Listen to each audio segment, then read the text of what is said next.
제12장 시간과 악의 문제만 남았습니다. 13장은 하지 않습니다. 13장은 뭐 그냥 이제 앞에 있는 것들을 전부 종합해서 이제 기록을 한 것이기 때문에 계속 반복됩니다. 앞에 했던 게. 그래서 뭐 굳이 읽으시려면 혼자 읽으셔도 되고, 그 다음에 어거스틴과 현대 비판가들도 역시 마찬가지로 별 안 읽어도 되는 내용들입니다. 근데 서론을 꼭 읽어보셔야 됩니다. 이걸 숙제로 남겨둬야 한다는 게 매우 마음이 아픈데, 가능하면은 이제 도나투스 논쟁과 이제 펠라기우스 논쟁을 마쳤으면 좋겠습니다. 부록 중에서. 이 부록을 다 읽으시면은 이제 어거스틴에 대한 개발적인 것이 이제 인생의 개발적인 것이 싹 이제 마무리가 딱 될 수 있습니다. 예. 자, 12장 시간과 악의 문제입니다. 그러니까 이 세상에 드러나 있는 악이 원인이 무엇이며 그 다음에 이 악을 어떻게 해석할 것인가 하는 문제입니다. 이걸 이제 조직신학에서는 신정론이라고 그래요. 신정론, 신은 정의로운가 하는 그런 문제입니다. 그렇게 해서 이제 조직신학에서 다루고 있는 탑터 중에 하나라고 볼 수 있습니다. 우리는 이미 제3장에서 세계 창조와 그에 따른 악의 문제를 간단히 다루었다. 이 장에서는 그 문제를 다시 취급하면서 더 자세히 이 문제를 논해보고자 한다. 어거스틴이 그의 여러 저들을 통해서 자주 언급한 바는 하나님은 만물의 창조자시요 모든 선의 근원이심으로 존재하는 것은 다 선하다는 것이다. 또한 창조된 세상은 하나님의 지혜에 의해서 보존되고 그의 섭리하심을 따라 역사의 최후 목적을 향해서 나아간다고 한다. 그렇게 역사가 의미를 지니고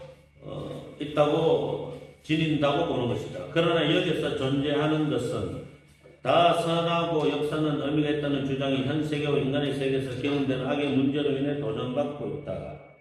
역사가 의미 있는 것이라고 주장할 수 있을까? 전쟁에 비참함도 좋으신 하나님의 섭리라고 말할 수 있을까? 악의 측면에서 어떻게 우리가 하나님의 선하심과 그의 절대 주권을 정당화할 수 있을까? 악은 도대체 어디에서 온 것일까? 이러한 문제들이 어거스틴을 젊었을 때부터 괴롭혔고 그로 하여금 마니주의와 신플라톤주의를 통해 그리스도교로 전환하게 했던 것이다. 악의 문제는 우리 인간을 괴롭히는 문제이기도 하지만 동시에 해답을 찾기 힘든 신비이기도 하다. 악의 문제가 쉽게 풀리지 않는다는 점에서 악의 문제는 심각한 것이다.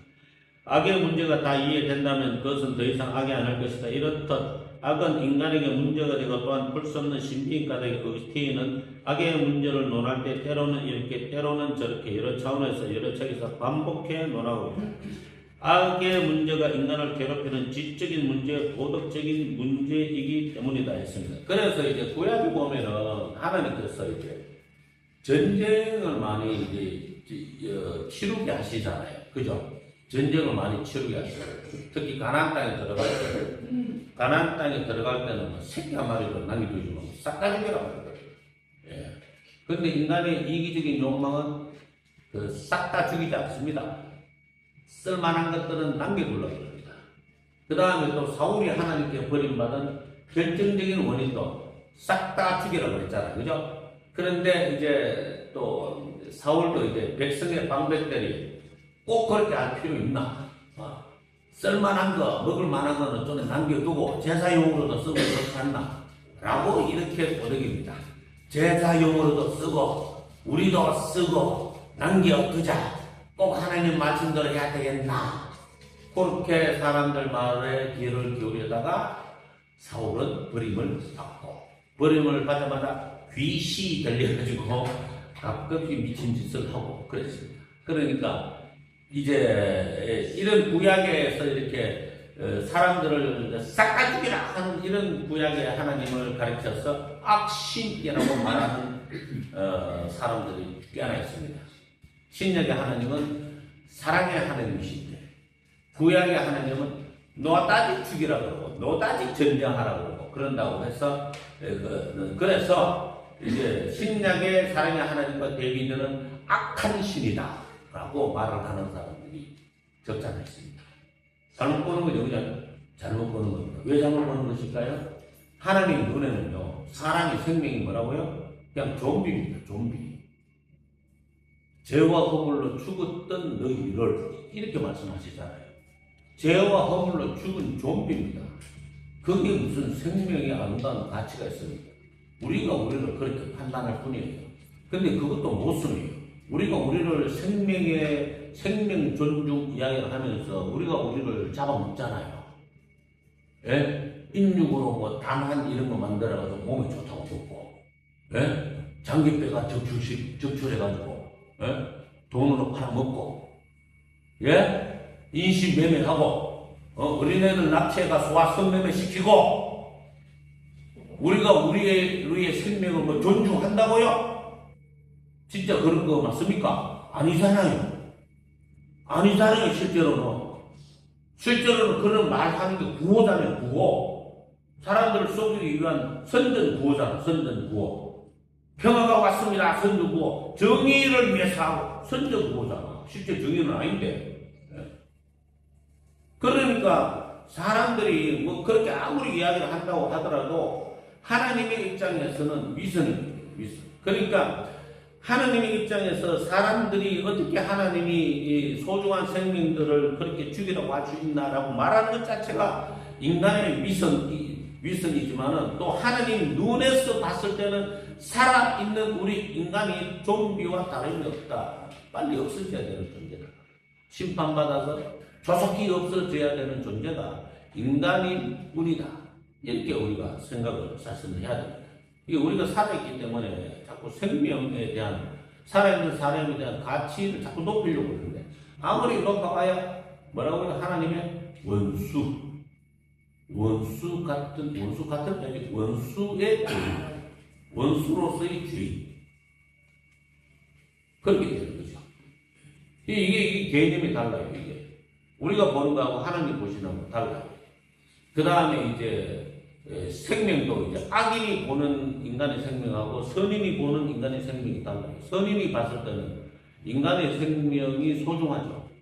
예? 인간의 생명이 소중하고 인간의 인권이 소중해요. 선인이 봤을 때, 악인이 봤을 때는 인간의 인권도 돈을 얻어내기 위한 수단이 됩니다. 인간은 기가 막힌 게 있어요. 여기에서 잠깐 말하면 제가 말씀을 똑바로 안 들고 지나가는 것 같은데, 하나님은 인간의 모든 악한 것을 선용하십니다. 그러니까 나의 부족함, 나의 범죄, 나의 악, 모든 것을 다 선용하세요. 선하게 사용하신다. 하나님, 선하신 분이시기 때문에. 내가 아무리 잘못되고 아무리 못한 것이 있어도 사울처럼 기독교인들을 핍박하고 잡아 죽이고 고문하고 해도 하나님은 사울을 선용하셔서 더 많은 사람을 살리시는 일에 사용하십니다. 그죠? 또 11사도의 배신도 하나님은 선용하셔서 그들이 끝끝내 예수의 복음을 전하다가 죽는 자리까지 이끌어가게 만드시는 거죠. 하나님은 선용하시는 거예요. 뭐든지. 그런데 인간은 아무리 하나님의 선한 은사도 악용을 합니다. 돈과 바꿔치기 한다. 하나님께서 병 고치는 은사를 주셨어요. 병 고쳐주고 얼마 이렇게 되는 거죠. 아주 말씀을 잘 전했어요. 은혜 받았으면 물질로 감사금을 내라. 그래서 또 돈으로 바꿔요. 그죠? 사람의 모든 충성과 헌신은 돈으로 다 바꿔치기 거예요. 그 사람이 이렇게나 이제 사람에 대해서가 아니고 하나님의 모든 은혜도 악용을 하고 사람 자체도 악용을 하는, 그게 이제 하나님과 사람과의 엄청난 차이라는 겁니다. 그런 차이가 있습니다. 그런 차이가 있기 때문에 이런 악의 문제에서 논할 때에 인간론이 이제 조직신학에 들어가기도 하고, 어떤 사람은 또 인간론을 안 넣기도 하고 이러는데, 결국에는 인간론이라는 것 자체가 인간의 죄인이다, 어찌할 수 없는 죄인이다라는 것을 놓치는 순간에 악의 문제에 대해서 그 원인을 하나님 어떻게 이럴 수가 있어? 이렇게 나가거든요. 하나님 어떻게 나한테 이럴 수가 있어? 저 이런 소리 되게 많이 듣거든요. 목회하다 보면. 그러면은 누가 자기가 당한 일이 아니더라도 어떤 분이 이런 일을 당했는데 하나님이 살아계시면 어떻게 이런 일이 일어날 수 있죠? 라고 반문을 해. 그러면 제가 욕하죠. 그런 일 일어나면 안 되는 이유가 뭔데? 무사한 게 있다고. 뭐 기도를 열심히 했나, 회개를 열심히 했나, 감사를 열심히 했나, 봉사를 열심히 했나, 예배를 열심히 드렸나, 아니면 뭐 착하게 살았나, 뭐 복받을 일을 뭐 했는데 뭐 나쁜 일이 일어나면 안 된다는 거야. 뭐 뭔데? 너는 뭐 스페셜리스트야? 그러니까 이게 우리한테는 나쁜 일이 일어나는 게 이게 부자연스러운 일이 아니에요. 하나님이 살아 계신 일이 아니고 살아 계셔서 그런 일이 일어나는 거예요. 사실. 그래서 이제 우리가 이런 악의 문제에 대할 때 이제 우리 자신에 대한 인간론에 대한 어떤 이해가 선행되는 것이 저는 맞다고 생각해요. 자, 그 다음입니다. 첫째로, 존재론적 차원에서 악의 문제를 생각해 볼 때 어때는 악을 비존재하고 선의 결핍이라고 합니다. 그는 만이주의, 영주주의 또는 플라톤의 이원론적 주장을 반대하여 악은 그 자체에 있어서 실체가 아니라고 합니다. 그것은 다만 존재와 선의 결핍 상태라는 것이다. 따라서 이와 정반대로 존재하는 것에서 나타나라.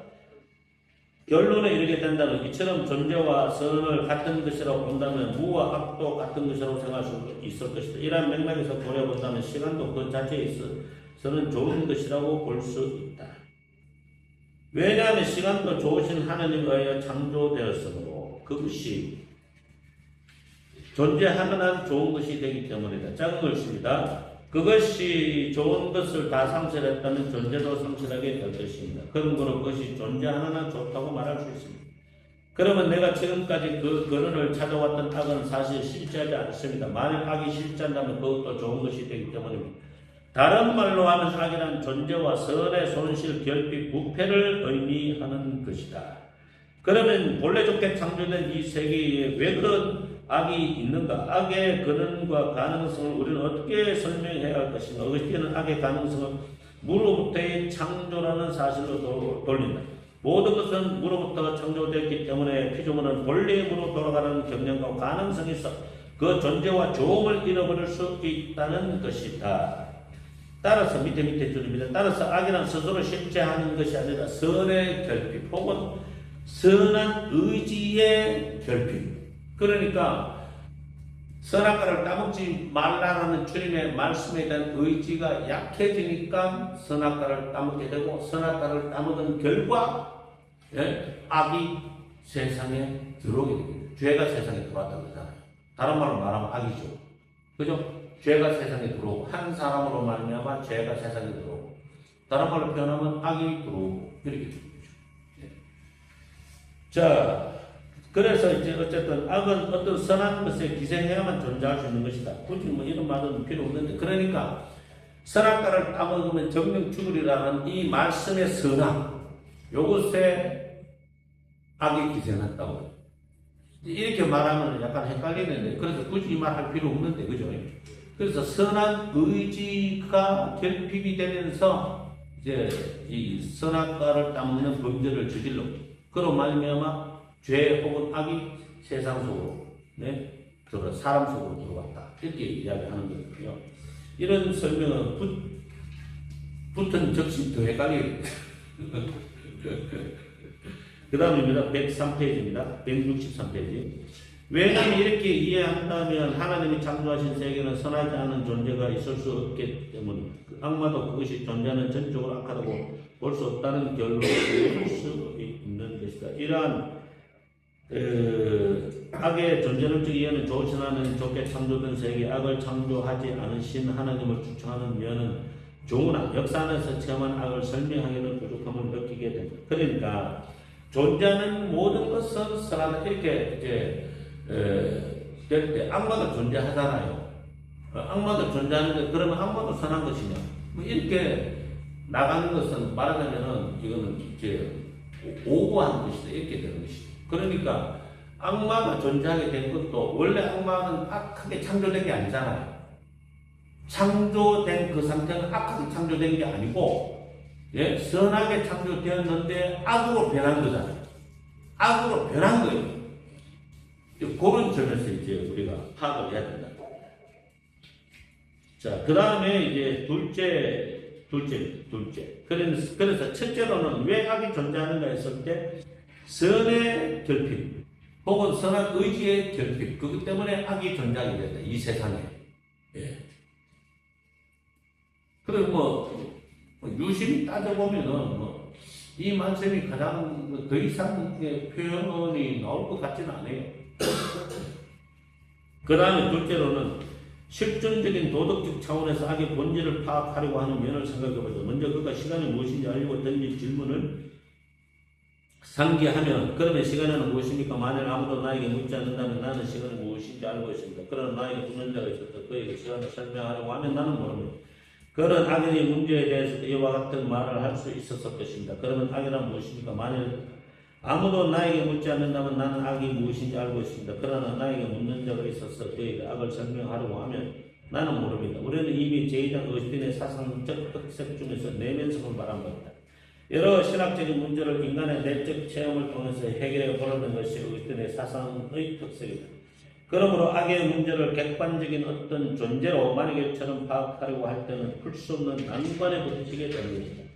그래서 어거스틴은 악의 문제를 인간의 밖에서가 아니고 인간의 내면의 세계에서, 즉 인간의 자유의지의 왜곡에서 결핍해서 그 해석을 얻으려고 합니다.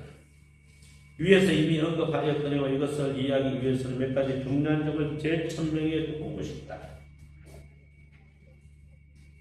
첫째, 인간은 무로부터 창조함을 받았기 때문에 가변적 존재라는 것이다. 그러므로 그는 항상 무릇 귀환하다는 경량 무의 유혹을 받고 있기 때문에 존재와 선의 권원이신 하나님께 의지하고 살아야 됩니다. 의지의 강도가 세면 셀수록, 그러니까 나의 사랑은 나의 무게입니다. 이렇게 얘기했잖아요. 하나님을 사랑하는 나의 무게가 크면 클수록 악에서 멀어집니다. 그렇겠죠? 네, 그렇습니다. 안토니우스 이제 수도사처럼 사막에 들어가 혼자 살고 있는데 거기서 뭔 악이 있겠어요? 비교 대상이 있어요. 뭐가 있어요? 아무것도 없잖아. 네? 그렇지 않습니까? 아무도 없이 혼자서 그냥 사막에서 어디 참 아무튼 저보고 그래 살아가면 못 살거든요. 사막으로 갔던 그 수많은 사람들 어떻게 살았는지 몰라. 그게 또 유행이니까 그게 가능했던가 봐요. 그 당시에는 그게 유행이었거든. 그 사람들이 유행 따라 살았는데, 옛날에는 성탄절하고, 이제 성탄절하고, 그 다음에 이제 부활절 전에, 40일 그 전에는요, 뭐였냐면요, 금욕했습니다. 그 기독교 전통이 결혼 안 하고 고기 안 먹고, 40일 동안. 강림절 기간 동안에 고기 안 먹고 결혼 안 하고 오락 안 하고 또 부활절 40일째는 역시 마찬가지죠. 오락 안 하고 고기 안 먹고 결혼 안 하고 그게 기독교 전통이었는데 어느 순간 설거니 바뀐 게 이제 마귀의 전략이겠죠. 성탄절은 신난다로 바뀌고 그죠? 부활절은 계란으로 바뀌고 좀 이상하게 살짝 이제 바뀌었습니다. 자, 그래서 이제 둘째, 하나님은 피조물들을 계층적으로 창조하시기 때문에 어떤 것은 더 높은 계층에, 어떤 것은 더 낮은 층에 존재하고 이리 그래야 이 세계는 존재의 계층이 있다. 모든 피조물은 이 질서 있고 조화 있는 우주에서 그들의 자리를 각각 차지하고 있다고 할 수 있다. 이 피조물들은 다 좋고 아름답지만 그들과 다 같이 동일한 위치에서 좋고 아름다운 것은 그러므로 낮은 층에 속해 있다고 해서 악한 것이 아니라 다만 덜 좋은 것뿐이다. 이렇게 볼 때 하나님이 창조한 전 세계에는 악이란 없다고 생각할 수 있다. 셋째, 각 인간에게는 의지가 주어져 있는데 그 의지의 본질은 자유라고 합니다. 그는 이 의지의 자유 때문에 존재와 근원과 최고선이 되시는 하나님을 사랑함으로써 평화와 안정을 누릴 수도 있고 혹은 세상의 낮은 층에 있는 존재들을 사랑함으로써 변하고 불안정한 피조물 세계로 전락해버릴 수도 있다. 이 말은 인간의 피조물들을 사랑하면 안 된다는 뜻이 아니다. 세계에는 존재의 계층이 있으니 그 계층에 따라 우리의 사랑도 계층을 이루어 질서가 있어야 한다는 것이다. 여기서 악이란 인간의 자유의지가 의도적으로 최고선이신 하나님에게서 보다 덜 선한 것들에게로 영원한 것에서 시간적인 것들에게로 전향된 무분별한 사랑 때문에 생기게 된다라고 했습니다. 그래서 의지가 향한 대상이 악해서가 아니라 의지의 경영 자체가 사악하기 때문이다라고 했습니다. 그러니까 실존적인 도덕적인 차원에서 보면은 자유의지의 왜곡에서 이런 악이 생겨난다라고 이야기를 하고 있습니다. 예.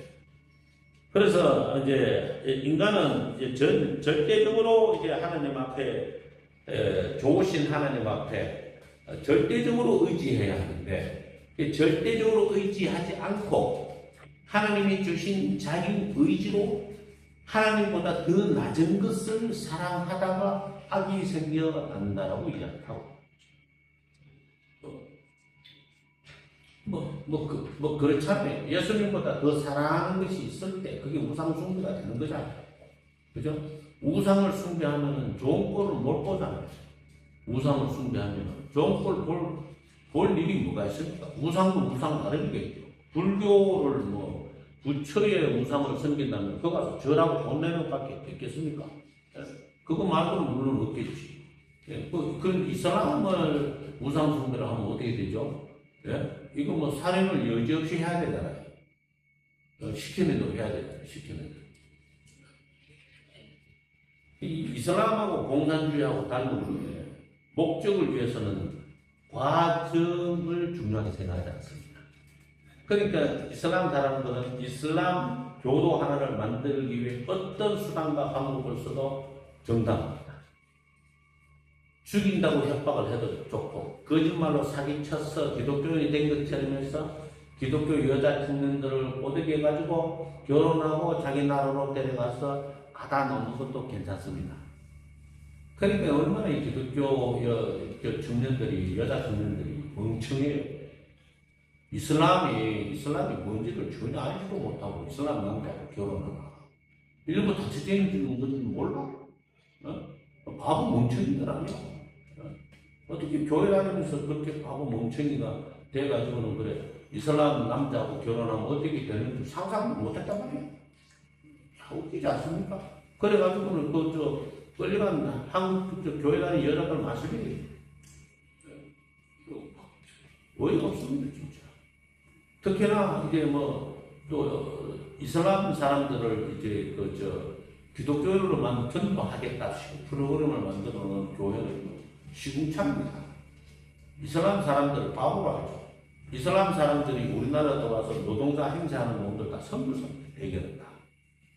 그러면 아무나 이슬람 선교사가 되겠습니까? 걔네들도 갈고 닦은 훈련받은 사람이 이슬람 선교사로 쏘면서 들어올 거 아닙니까? 그죠? 마치 간첩처럼 훈련을 받았을 거 아닙니까? 예? 그래가지고는 그냥 이슬람 사람들도 잘생겼잖아. 키도 크고. 그래가 그걸로 이제 여자들을 꼬드겨, 교회 다니는 여자를 꼬드겨. 그래가 결혼해. 그리고는 자기 나라로 데려가. 끝. 걔는 다시 한국에 뭐가? 한국, 남편이 허락하고 없어 못 오잖아. 이슬람 여자는 못 온다니까. 예? 버스도 비행기고 지만큼 못 타. 몰랐어요? 예? 외국인이 중요한 남편 허락 받아요. 남편 허락 받아요.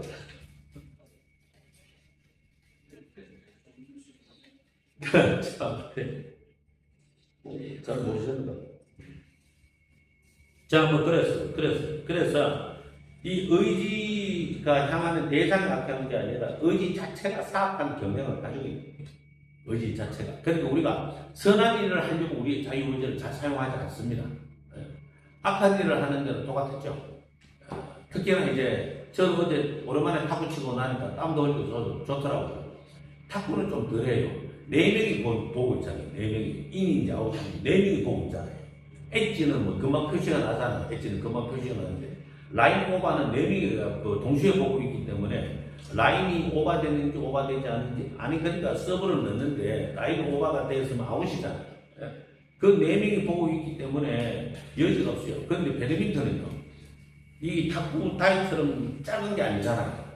그러니까 이쪽 편에서 저쪽 배드민턴 라인 밖에 떨어지는지 안에 떨어지는지 저쪽에서는 안 보여 잘. 그러면은 이제 아주 거짓말이 난무하죠. 인인데 아웃이라고 그러고 아웃인데 인이라 그러고 그걸로 싸움질하고 난리가 아니에요.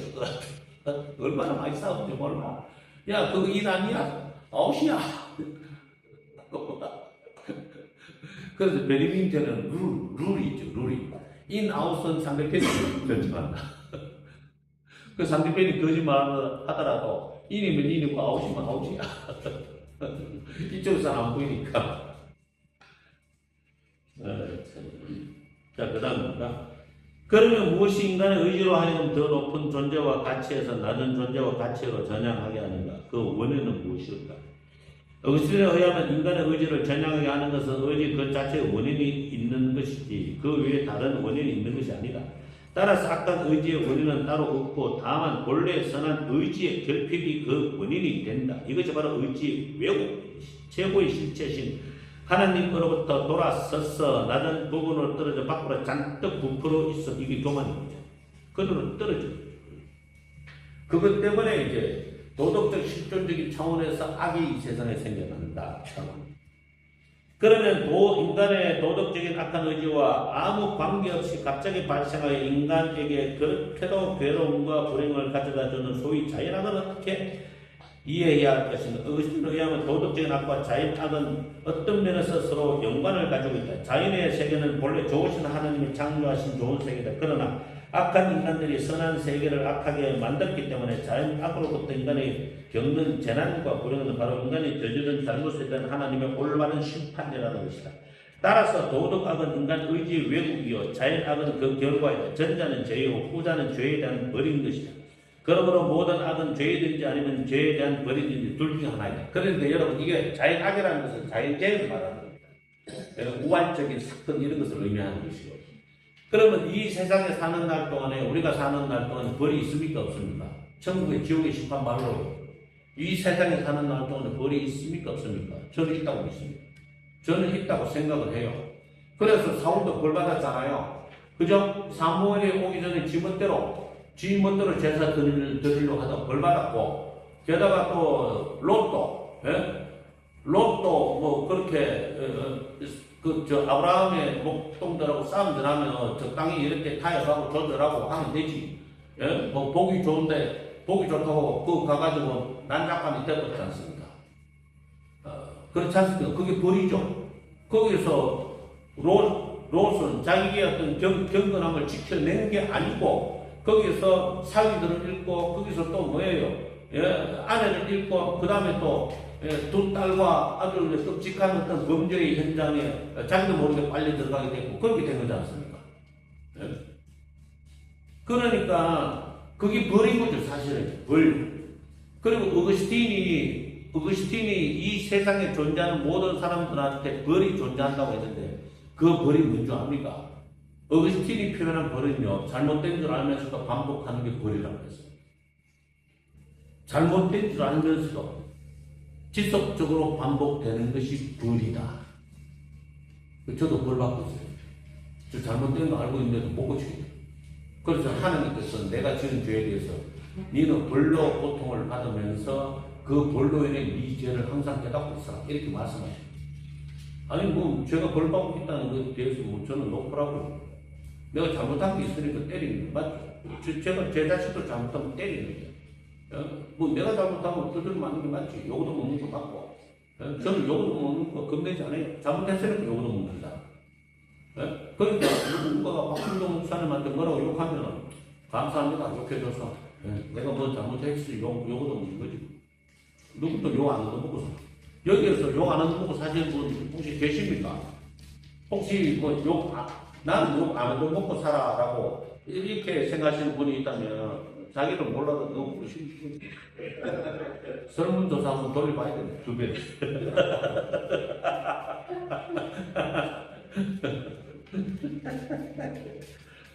그거를 자기가 잘 알아요. 그것을 내가 다른 사람들한테 욕을 먹고 산다는 것을 본인이 잘 알아, 본인이.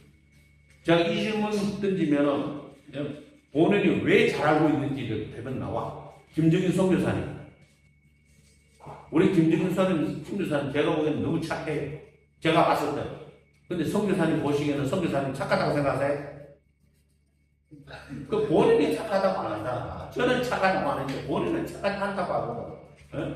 그러니까 지금 벌 받고 있는 거라니까.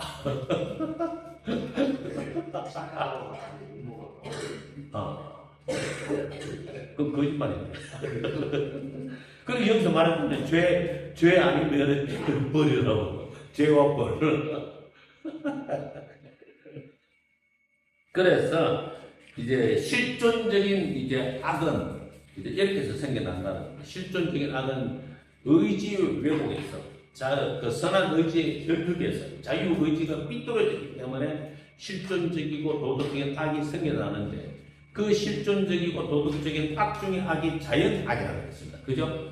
뭐 홍수, 태풍, 지진, 화산, 산불. 이 산불 어떤 놈이 일부러 지르는 건데 그죠? 가만 보면 어떻게 우리 산불이 안 꺼지나? 아니 그러니까 하와이에 일어난 산불. 영상으로 영어로 이렇게 하와이의 뭐 화재 담당 공무원이 인터뷰하는 거 봤어요? 완전 깜놀하겠네. 예? 그거 경보 울려야 되지 않냐 하니까 뭐 굳이 울릴 필요가 있냐 뭐 이렇게 인터뷰 하대요. 그 인터뷰 못 보셨어요? 영어로 인터뷰를 하는데 그 기자가 물었어. 하와이에 엄청난 불길이 솟아오르는데 화재 경보 올리지 않았는데 올려야 되는 거 아니냐고 물으니까 굳이 올릴 필요가 있냐 이렇게 대답하더라고. 그 미친놈 아니야 그거? 그런 거면 일부러 부지는 게 맞아. 예? 바이든이 하와이에 가가지고 뭐라고 인터뷰했는지 압니까? 예? 여기는 더 심한 불이 나야 된다. 이러고 인터뷰하고 가더라고요. 근데 그렇게 말하면 이야기가 보도는 안 되죠. 보도 안 되고 같은 패거리끼리는 보도 안 해주죠. 바이든이 정신이 나갔다 잘못 말하는 거 보도 안 해주죠. 더 많은 불이 일어나야 돼. 이렇게 이야기하던데.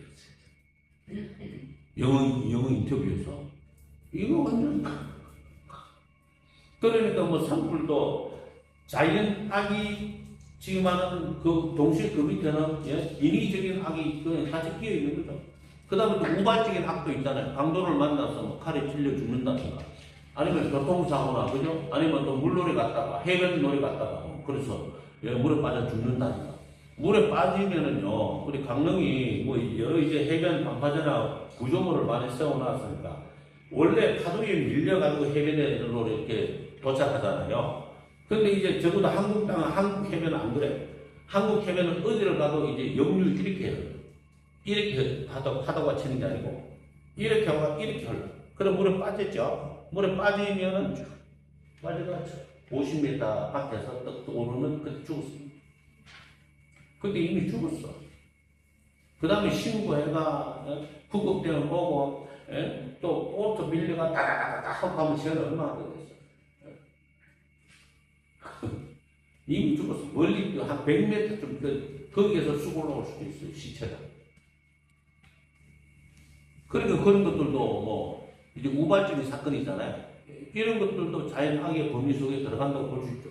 그러니까 그런 결과를 내는데 자기가 한 역할은 아무것도 없잖아요. 그냥 물놀이 한 것밖에 없고, 자, 교통사고도 그냥 운전한 것밖에 없잖아. 근데 정면 충돌가 다 죽어버렸어. 자기와 아무 상관이 없거든. 자기 죄가 직접적인 원인이 된 건 아니지만은 자기 죄가 없는 건 아니겠죠. 그죠? 맞죠? 자기 죄가 없는 건 아니에요. 모든 사람이 죄의 씨앗을 다 뿌려. 죄의 씨앗을 다 뿌려. 잔디처럼 다 뿌려. 다 뿌리다가 왜 잔디밭에서 이렇게 뛰다니고 보면 다리에 턱 걸려 넘어지는 풀 있잖아요. 그건 왜? 강아지 풀이야. 네? 뭐 그런 풀이 있잖아요. 옛날에 많이 없었는데 잔디밭에 막 뛰다니다가 보면은 발에 턱 걸려가지고 긴 풀이 발에 턱 걸려가지고 엎어지고 뭐 그런 데 없었어요? 네? 그게 그 꼴이 사람이 이렇게 우발적인 사건으로 큰 낭패를 겪는 게 그런 거죠. 병도 마찬가지잖아요. 약 먹고 운동 열심히 하는데 갑자기 씩하게 넘어져가 뇌출혈로 가버린다. 그 관리를 잘 하지 못한 죄가 원인이 되긴 했죠.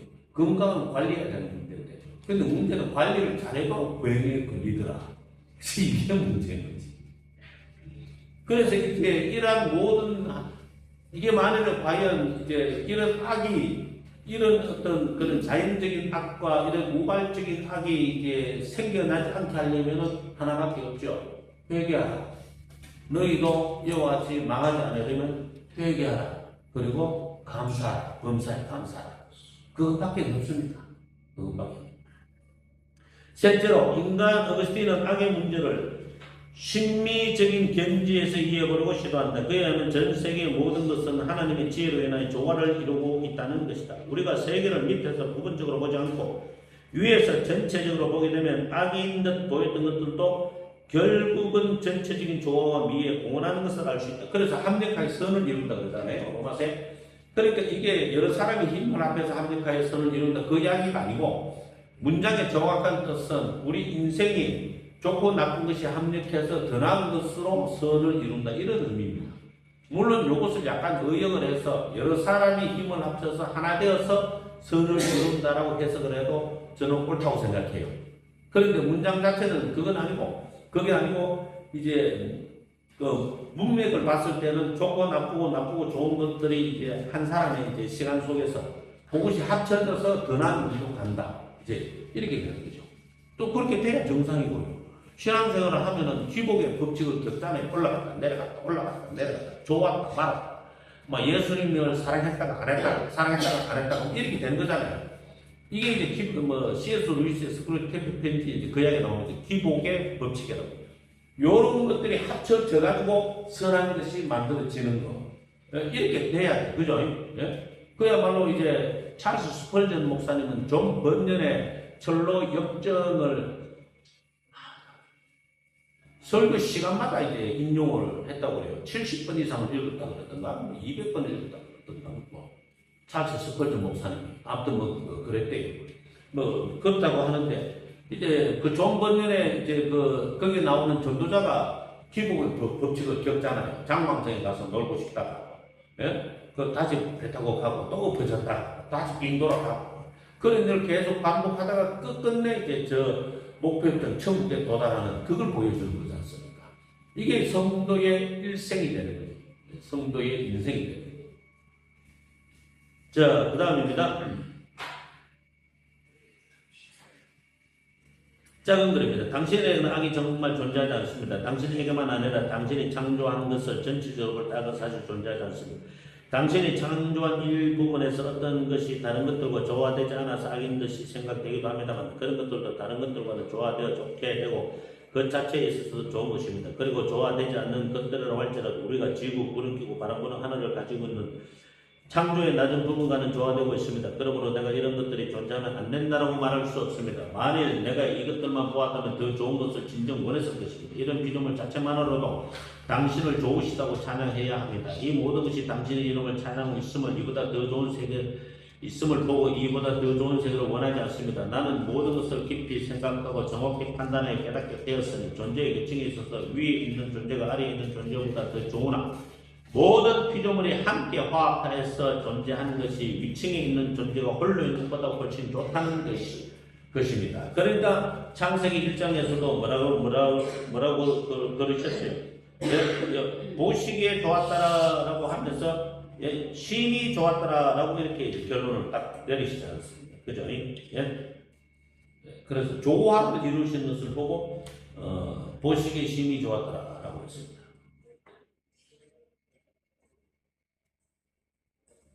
그래서 이제 31절에 보면은 창세기 1장 31절에 그야 뭘 하나 만드시고 난 다음에는 심히 좋았더라 안 하고 보시기에 좋았더라 요 말씀만 하시다가 31절에 하나님이 지으신 그 모든 것을 보시니 보시기에 심히 좋았더라 이렇게 답니다. 이제 뭐 첫째 날 둘째 날에는 보시기에 좋았더라 하다가 만드신 모든 것을 보니 보시기에 심히 좋았더라 이렇게 이야기를 하시는 것이죠. 그래서 심리적인 관점에서는 전체를 놓고 보니까 악이라고 생각된 것도 보기에 좋았더라. 저도 마찬가지죠. 저는 어릴 때부터 불행한 청소년, 불행한 어떤 유아기 시절을 다 소년기, 청소년기, 청년기 정말 불행한 시절을 보냈는데 그게 이제 나중에 두고 보니까 다른 목회자들에 비해서 경험치가 훨씬 더 많은 꼴이 된 거예요. 나는 가람이 뭔 줄도 알고, 비참이 뭔 줄도 알고, 그 다음에 눈치를 보는 게 뭔 줄도 알고, 열등의식이 뭔 줄도 알고, 너무나도 그냥 피부에 와닿을 정도로 막 그렇게 겪다 보니까, 겪다 보니까. 그거를 겪지 못한 사람에 비하면 경험치가 훨씬 더 늙거나 깊거나 그렇게 되는 거죠. 그러면 당연히 이제 표현하는 강도나 표현하는 것에 있어서 달라질 수 있겠죠. 그래서 그런 것들이 약이다, 오히려. 잘 산 게 약이 아니라 정말 못 살았던 게 약이다. 이런 생각이 맞죠. 자, 167페이지입니다. 이렇게 볼 때 악의 문제에 대한 의견이 심미적인 접근은 부분적인 악과 개체의 비극을 전체의 미화와 조화에 흡수시켜 악의 심각성을 소홀히 여기는 경향이 있으며 전체를 위한 부분의 희생을 정당화하는 듯한 인상을 주기다. 악에 대한 이러한 견해는 17세기 라이프니츠의 신정론을 어느 정도 예견한 것이라고 볼 수 있다. 라이프니츠에 의하면 이 세계는 악이 있음에도 불구하고 하나님이 창조하실 수 있는 세계 중에서 가장 선한 세계라는 것이다. 이래하여 그는 하나님의 의로우신 선하심을 합리적으로 옹호하였다. 이제 라이프니츠가 그랬다고요. 그러나 악의 문제에 대한 어긋된 심리적 접근의 동기는 어디까지나 하나님의 섭리와 절대 주권을 우주에 적용하여 그를 찬양하는 것에 초점을 두고 있다고 말할 수 있다. 그래서 이 세상이 아무리 불합리하게 보여도 심리적인 차원에서는 아름답다. 그러니까 세상이 망가질 때는 망가져 예수님을 보시죠. 그래야 주님이 선택한 사람들이 영생 복락을 누리는 그 시간이 되는 게 아니겠습니까? 계속 세상이 끝이 안 나고 이렇게 이제 복잡한 세상, 우악 많은 세상 계속 반복이 된다고 생각해봐요.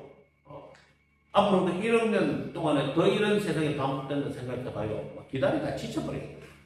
기다리다가 지쳐가지고 지옥으로 가는 게 낫겠다. 이런 생각이 들지도 모르죠. 이거 언제 끝나려고 그랬어.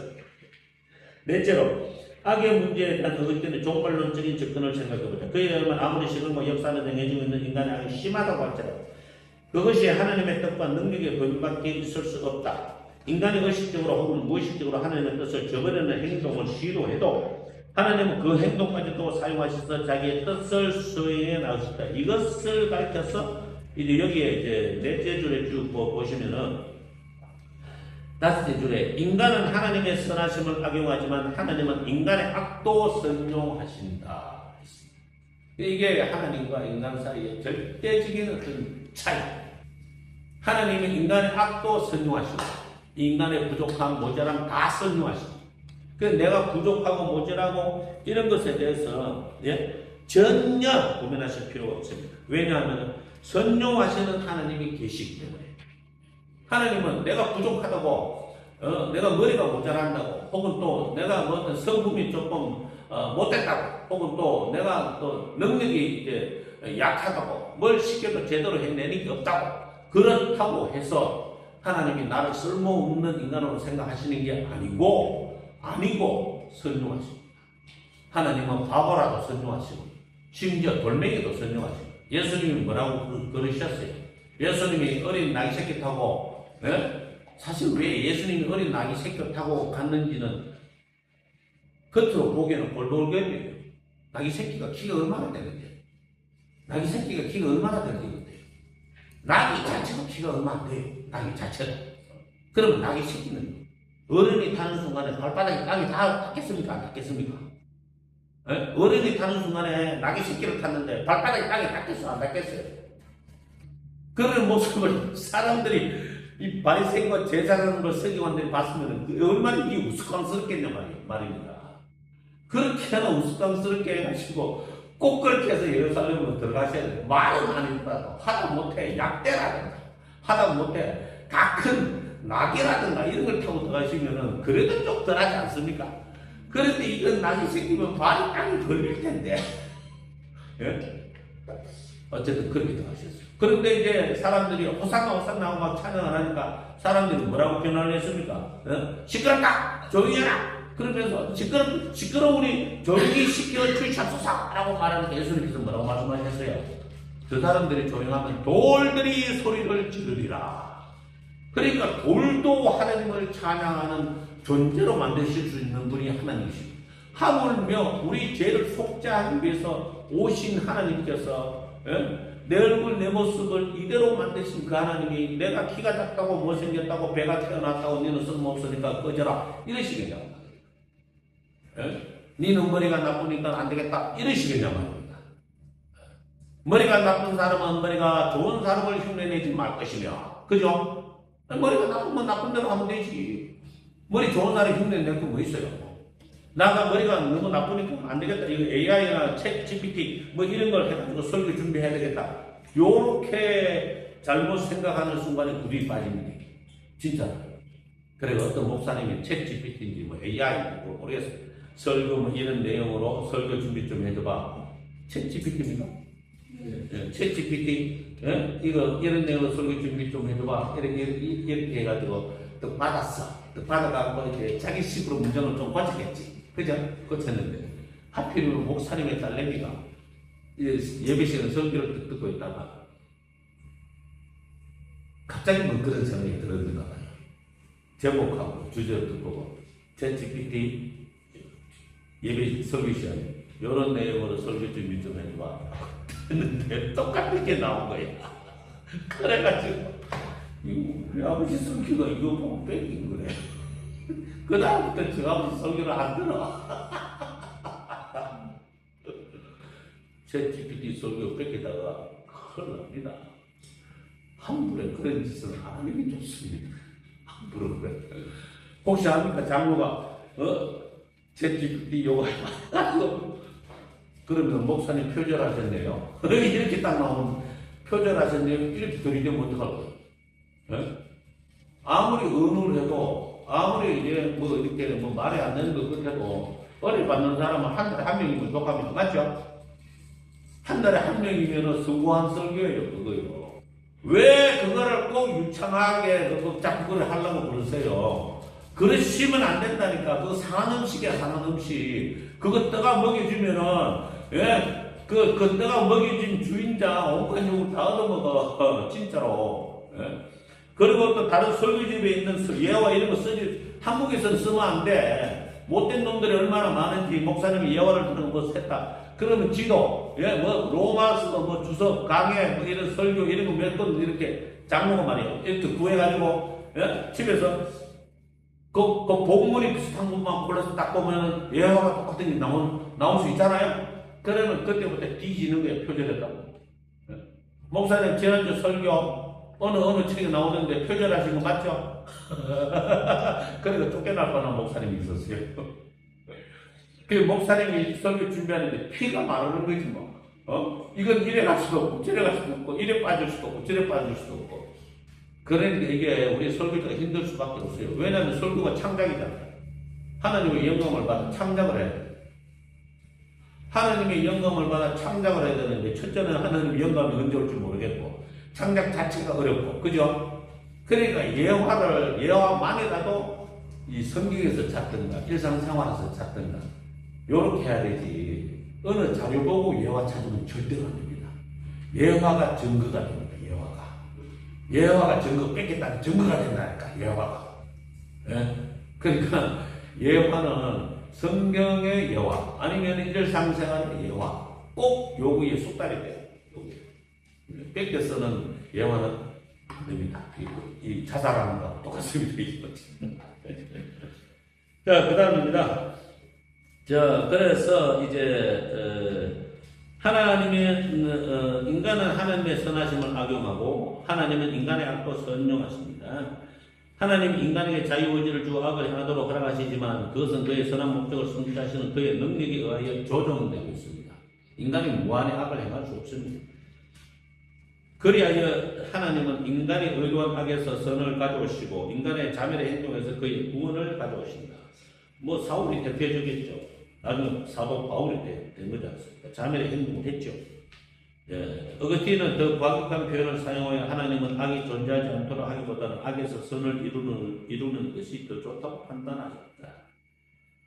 그래서 하나님의 전능하신 능력으로 이제 감안하자면 악을 단박에 없앨 수 있지 않습니까? 근데 그냥 내버려 두시는 거예요. 심판의 날 때까지 그냥 내버려 두시는 거예요. 자, 이렇게 생각하면은 악은 하나님의 구원의 경륜에 필요한 것처럼 이해되기도 합니다. 그러나 어거스틴이 의도한 것은 19의 대조를 통해서 시의 아름다움이 드러나듯이 역사에 있어서도 선과 악의 대조를 통해서 역사의 의미와 조화를 기록하시는 하나님의 섭리가 드러남을 말하려고 한 것이다. 뭐 변증법적인 같은 얘기 같아요. 그죠? 종국에 가서는 하나님이 인간이 알 수 없는 방법으로 악을 제어하시고 시간적이고 유한한 악으로부터 영원하고 무한한 선을 이루하신다고 보았다. 이것이 악에 대한 그의 종말론적인 해답인 듯하다. 자, 제일 밑에서 셋째 줄입니다. 그림의 아름다움이 그 그림 속에 잘 표현된 그림자에 의하여 더욱 위화되는 것처럼 그것을 식별할 수 있는 눈을 가진 자에게 이 우주의 미는 악을 행하는 죄인들에 의해서도 더 정진된다.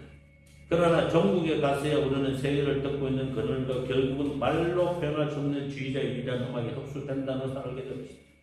물론 이 세상과 역사 속에서 사는 우리들에게는 이처럼 시간 위에서 그리고 시간 건너편에서 시간을 볼 수 있는 관점이 허락되어 있지 않다. 이런 관점은 다만 신앙의 눈을 가진 자에게만 시간 위에서 시간 건너편에서 시간을 볼 수 있다. 역사를 지배하시고 섭리하시는 하나님의 선하심과 권능을 믿는 자만이 이 세상에서 경험한 악 때문에 곤혹을 당하면서도 역사와 시간 속에서 사는 자신의 삶의 목적과 의미를 긍정적으로 볼 수 있는 것이다. 그리고 인간적인 긍정적인 게 아니에요. 신앙적인 긍정적인 것은 그 원인이 하나님한테 있어요. 그 원인이 하나님한테 있기 때문에 신앙인들은 마땅히 긍정적이어야 해요. 예? 마땅히 긍정적이에요. 그러니까 요나가 이제 고래 뱃속이 아니죠. 물고기 뱃속입니다. 지중해에는 고래가 안 살아요. 예? 고래 뱃속이 아니라 물고기 뱃속이에요. 물고기 뱃속. 어쩌면 뭐 대왕 오징어인지도 모르겠는데 대왕 오징어가 발견된 게 이제 사체만 발견됐다고 그러잖아요. 길이가 뭐 보통 10m가 넘는다. 10m. 근데 어쨌든 고래는 지중해에 안 산다고 그래요. 이게 도망가는 길이 좁잖아요. 지브롤터 해역이 굉장히 좁잖아요. 뭐 그래서 그런지 뭐 지중해는 안 산다고. 근데 어쨌든 물고기가 무슨 물고기인지는 모르겠지만은 그 물고기한테 잡아먹혔을 때 그때 요나가 뭐라 그랬습니까? 낙심하고 절망하고 좌절해가지고 포기했습니까? 아니죠. 예? 여호와께서 나를 버렸을지라도 나는 다시 주의 성전을 향하여 바라보겠나이다. 이렇게 이야기했잖아요. 이게 긍정적인 사고방식입니다. 아무리 절망에 빠졌어도 내가 다시 주님을 바라보겠습니다. 이렇게 이야기합니다. 탕자가 둘째 아들이 또 어떤 성경에는 둘째 아들 아니고 큰 아들이라고 번역이 잘못됐다고 이야기하기도 해요. 이 뭐 원문을 보지 않는 이상 잘 모르겠어요. 큰 아들인지 둘째 아들, 우리는 다 둘째 아들로 알고 있는데 원래 둘째 아들이 아니고 큰 아들이더라고. 그게 올바른 번역이라고 그렇게 이야기하는데 이 번역을 참 아무튼 그 둘째 아들이 이렇게 가서 완전히 이제 정말 비참하게 살게 됐잖아요. 허랑방탕하게 살다 보니까 이렇게 방탕하게 살면 돈이 끝이 보입니다. 방탕하게 사는 것을 넘어서는 돈이 있지 않는 이상은 어느 정도의 수준으로는 끝이 나기 마련이죠. 그러면 여기에서 이제 아예 뭐 그냥 뭐 불황자 거지로 뭐 그렇게 살 수도 있잖아요. 그러나 이제 이 탕자는 긍정적인 마음을 가졌던 거죠. 내 아버지 집으로 돌아가더라. 내가 오만 욕이란 욕은 다 얻어먹어도 밥은 얻어먹으리라. 이런 긍정적인 사고방식, 이게 이제 기독교인이 가져야 할 사고방식이 아니겠습니까? 아무리 밑바닥에 떨어져도 주님은 나를 다시 일으키시리라. 이게 욥의 사고방식입니다. 맞죠? 예? 그래서 의인은 7번 넘어져도, 자문서에 뭐라고 했습니까? 의인은 7번 넘어져도, 8번 넘어진다? 그거 아니고, 의인은 7번 넘어져도 다시 일어나느니라. 이렇게 이야기합니다. 그래서 이제 하나님 때문에 긍정적이고 적극적인 사고방식이 생기는 것이지, 인본주의적인, 인간적인 긍정적 사고방식은 우리하고 상관이 없습니다. 자, 그래서 이제 제일 밑에 달라집니다. 어거스틴은 이러한 신학적인 노선을 택할 수 있는 근거를 자기의 사상체계에 가지고 있었음에도 불구하고 이 길을 택하지 않는다. 어떤 사람들의 악한 의지는 하나님의 은혜로도 극복되지 않아 죄인들은 영원히 지옥에 있게 되고, 그러니까 요한복음에서 뭐라고 그랬습니까? 어둠이 빛을 싫어해요. 빛 가운데로 오지 않는다 그랬잖아요. 어둠이 빛을 싫어해서 그 다음에 또 로마서 1장에는 사람이 마음에 하나님 두기를 싫어하매 하나님이 그들을 마음 먹은 대로 내버려 두사 이렇게 얘기했지 않습니까? 그죠? 그러니까 마음에 하나님을 마음에 두기 싫어하고 빛 가운데 오기 싫어하면 그러면 하나님께서는 네 멋대로 해라 이렇게 하시는 거죠. 네 멋대로 해라. 네 멋대로 살아. 뭐 나는 애달프지 않다. 여러분 하나님은 애석해하지 않습니다. 그죠? 우리가 애타야 하는 거는 우리가 애타야 하는 거지.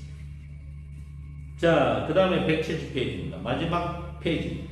하나님께 충실한 사람들만이 종국에 가서는 주님의 날을 즐기며 안식하면서 보면서 사랑하면서 찬양해야 됩니다.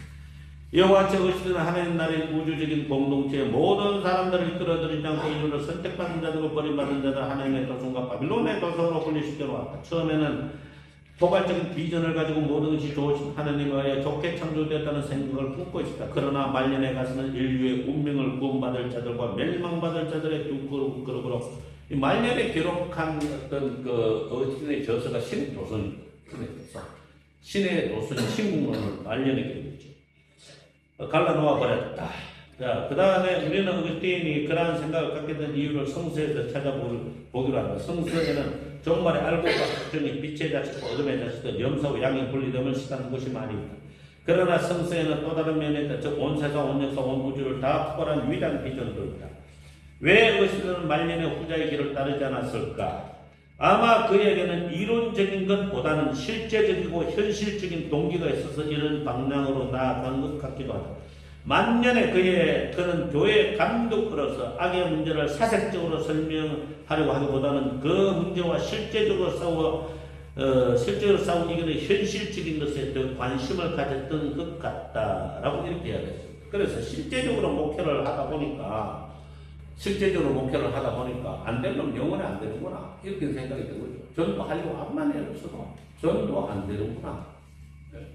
그러니까 뭐 우리가 그게 뭐 저 사람 만일에 이제 신앙의 열매를 맺는, 영혼의 열매를 맺는다는 거. 나는 거쳐가는 사람이 있죠. 그러면은 나는 거쳐가는 사람이라고 했을 때 나는 안 되는구나 이렇게 생각할 수 있잖아요. 그 하나님한테만 열매는 하나님이 거두시는 거니까 하나님한테 달려있는 것이 되는 거죠. 그렇다 할지라도 영원히 구원받지 못하는 사람이 있을 수 있지 않겠습니까? 예? 그러니까 미리 말씀드린 것처럼 60년 동안 장로 생활 하시고도 천국이 어디 있어? 내가 갔어? 그래서 그런 소리 하지 마라 하고 그 저도 직접 겪은 일이 있기도 해요. 네? 병원에 가가지고 임종기도 막 드리는데 이 양반이 하는 말이 돈이 얼마나 많은지 모르지만 아이고 내 돈 따라하세요. 기도 따라하세요. 기도는 안 따라해요. 아이고 내 돈 하면서 돈 못 쓰고 와서 돈 아까워서 죽겠다고. 야, 그 순간까지 돈 생각하는 게 참 의지 한국인이네. 자, 악의 문제는 자, 첫째로 존재론적 차원에서, 그 다음에 두 번째로는 도덕적 실존적인 차원에서, 그 다음에 세 번째로는 심리적 견지에서, 전체적인 측면에서, 네 번째로는 종말론적인 접근으로 이해할 수 있다. 그래서 여기에서 이제 악의 문제는 의지의 왜곡, 자유의지의 탈선에서 일어난다. 그리고 그로 인해서 죄 아니면 벌이다. 이렇게 우리가 일어나는 현상 자체가 그렇다는 거죠. 아직 이제 12시가 되려면은 11분이 남았는데 248페이지 도나투스 논쟁을 들어가요. 이 도나투스 논쟁보다 이거 참 큰일이네. 텔레비전 논쟁을 어떻게 해야 돼? 그냥 스킵하면서 읽을 테니까 여러분이 그룹을 다 읽지 않으셔도 도나투스 논쟁과 펠라기우스 논쟁은 신학적이고 교류적인 측면에서 꼭 읽으셔야 돼요. 도나투스 논쟁 248페이지입니다. 어거스틴이 힙포에 왔을 때 그리스도 교회는 둘로 나누어져 있었다. 그래서 형도와 형제가 싸우고 재단과 재단이 맞서고 있었다. 교회 분열은 힙포시뿐만 아니라 북아프리카 전쟁을 통해 나타난 현상이다. 이렇게 분열된 교회를 통합하기 위하여 계속 설득과 논쟁과 활동을 아끼지 않았다. 그러면 북아프리카 교회 분열의 역사적인 배경은 황제 디오클레시안 밑에서 박해를 받았는데 그리스도인들에게 요구했던 것은 성경을 당국에 성서를 바치라는 것이었다. 압력에 못 이겨 성서를 바친 자들은 책을 바친 배교자들은 오명으로 불게 되었다. 이러한 독재자를 과격파들은 전통적인 가톨릭 교회 이탈하에 따라 교회를 세웠다. 그래서 이제 무리에게서 나누는 자들을 이제 또 예수님께서 나와 함께 하지 않는 자들이라고 이렇게 말씀하셨잖아요. 분리하는 자들. 도나투스 파들이라고 불렀던 이 분열의 직접적인 요인은 기원전 311년에서 312년 카르타고의 감독 멘슈리안, 기원전이 아니고 기원, 죽은 후 그의 밑에서 사제로 보좌에 주고 있던 카이킬리아누스가 그의 후계자로 성별된 것에서부터 발달하였다. 카이킬리아누스가 카르타고의 감독으로 선별되자 그의 감독됨을 반대하는 70인의 누미디아 지방 감독들은 카이킬리아누스를 선별한 제 감독 중 펠릭스라는 감독이 책을 바친 그러니까 카이킬리아누스를 이제 카르타고의 감독으로 임명을 했던 감독이 3명이 있었는데 그 3명 중에 한 명이 펠릭스라는 감독인데 이 사람이 배교자이다 이러는 거였어요. 그래서 저 사람이 나머지 2명은 괜찮지만 이 배교자가 임명하는 데 동참했기 때문에 이건 부당하다 이렇게 나온 거죠. 그래서 이제 그 대신에 마요 리누스를 카르타고의 감독으로 이제 누미디아 지방의 감독 70명은 너그가 한 것은 무효고 우리가 해야 되겠다 하고서는 마요 리누스 감독을 세운 겁니다. 그래서 그의 후임으로 도나투스라는 사람을 카르타고에 마요리누스 감독의 1년 후에 마요리누스 감독을 세웠는데 1년 후에 죽어버렸네. 그래가지고는 그 후임으로 도나투스를 세우는 카르타고 감독으로 선출했는데 40년 동안 분파교회를 인도했다. 도나투스파 교회라는 이름은 이 감독의 이름에서 유래된 것으로 보고 있다. 북아프리카 교회는 전통적인 가톨릭과 도나투스파 교회를 나누어져 분쟁을 했는데 도나투스파 교회는 북아프리카 지역주의 민족주의 널리 호소되어서 주로 농민들에게 널리 확산되고 로마되지 않은 라틴어를 쓰지 않고 토착어를 쓰는 지역에 널리 확산되었다. 그러니까 이 도나투스라는 사람이 도나투스파라는 분파를 만드는 원흉이었습니다. 예. 이들은 로마 콘스탄틴 황제에게 직접 호소하여 카이킬리아누스를 감독으로 선별한 세 감독 중 한 사람인 펠릭스가 박해시 책을 바친 배교자니 이것을 조사해달라고 부탁했다. 이렇게 호소한 배경은 콘스탄틴 황제가 312년에 그리스도교에 대한 박해를 중단하는 관용의 칙령을 내리고 피해를 당한 교회를 혹은 헌금해 준 일이 이때 황제는 카이킬리아누스파 교회를 카르타고의 교회를 인정하고 그 교회를 지원해 주었으나 도나투스파 교회는 합법적인 교회를 인정하지 않았다. 그러니까 돈이 안 드는 거잖아. 카이킬리아누스 교회는 황제가 헌금을 했고 피해에 대한 금전 보상을 했고 도나투스파는 금전 보상을 안 해줬어. 합법적인 교회가 안 해라고. 그러면 이제 배가 아프겠죠? 사촌이 논선생 배가 아프잖아요. 그래가지고 250페이지에 보면 황제는 교황과 가울 지방은 프랑스였던 것 같습니다. 옛날에 프랑스를 가울이라고 부르거든요.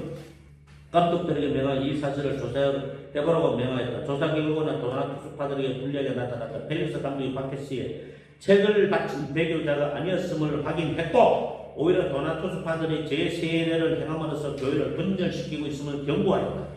도나투스파들은 그럼에도 불구하고 성공하지 않고 계속 탄원함으로써 그러니까 이게 뭡니까? 예? 그러니까 펠릭스 감독이 박해시의 배교를 안 했다는 거잖아. 조사해보니까. 그러면은 음모론으로 뒤집어 씌운 거네. 그죠? 그러니까 도나투스파들이 자기 패거리를 카르타고 감독으로 세우기 위해서 일부러 뒤집어 씌운 거잖아. 예? 야, 이거 못된 놈들이네, 진짜. 진짜 이게 악마 같은 놈들이네. 그런데 이제 그 달락이 밑에서 세 줄 보세요.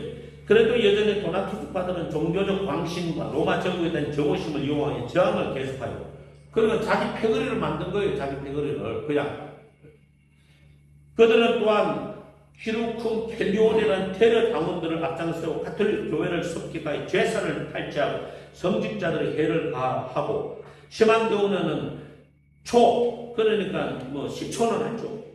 예, 뭐 초를 그들의 눈에 뿌리기도 하고 그들을 살해하기도 했습니다.